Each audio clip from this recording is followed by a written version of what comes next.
दोस्तों, क्या आपने कभी सोचा है कि अगर आपके जीवन में कोई गहरी कमी रह जाए और वही कमी आपको अंदर तक दुखी करती रहे तो क्या होगा। बरसाना गांव में एक धनी सेठ रहता था। 3 पुत्र थे, लेकिन एक बात हमेशा उसके दिल को चुभती थी, उसकी कोई पुत्री नहीं थी। पत्नी के निधन के बाद यह कमी और गहरी हो गई। सब बेटे अपनी जिंदगी में व्यस्त थे, लेकिन सेठ का दिल हर पल तन्हाई से भरा रहता था। एक दिन उसके जीवन में एक महान पंडित आए। उन्होंने सेठ से पूछा, क्यों उदास हो। सेठ ने कहा, मेरी कोई बेटी नहीं है, यही मेरे जीवन की सबसे बड़ी कमी है। पंडित मुस्कुराए और बोले, क्या यह भी कोई दुख है।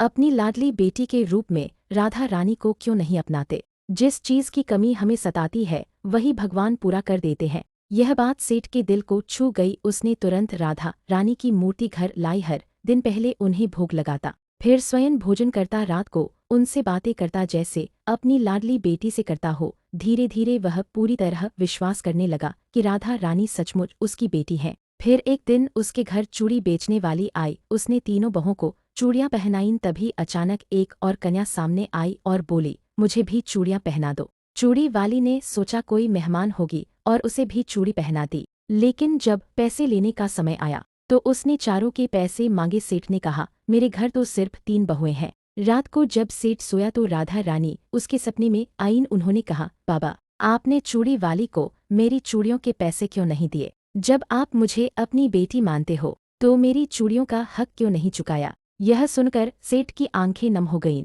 सुबह होते ही वह दौड़ा दौड़ा चूड़ी वाली के घर गया और स्वर्ण मुद्राएं उसके पैरों में रख दी। आंसू बहते हुए बोला, तुम सचमुच भाग्यशाली हो। कल तुमने मेरी राधा बेटी को देखा, जिसके दर्शन के लिए मैं तरस रहा हूँ। चूड़ी वाली भी भावुक हो गई। उसने कहा, सेठ जी, आप ही की वजह से मुझे राधा रानी के दर्शन हुए। इससे बड़ा धन और वरदान इस जीवन में और क्या हो सकता है। तो दोस्तों, इस कथा से हमें यही शिक्षा मिलती है, जब हम भगवान को सच्चे दिल से पुकारते हैं, उन्हें अपने जीवन का हिस्सा बनाते हैं, तो वे हर हाल में हमारे पास आते हैं। सेठ ने राधा रानी को बेटी माना और राधा रानी सचमुच बेटी बनकर उसके जीवन में आ गईं।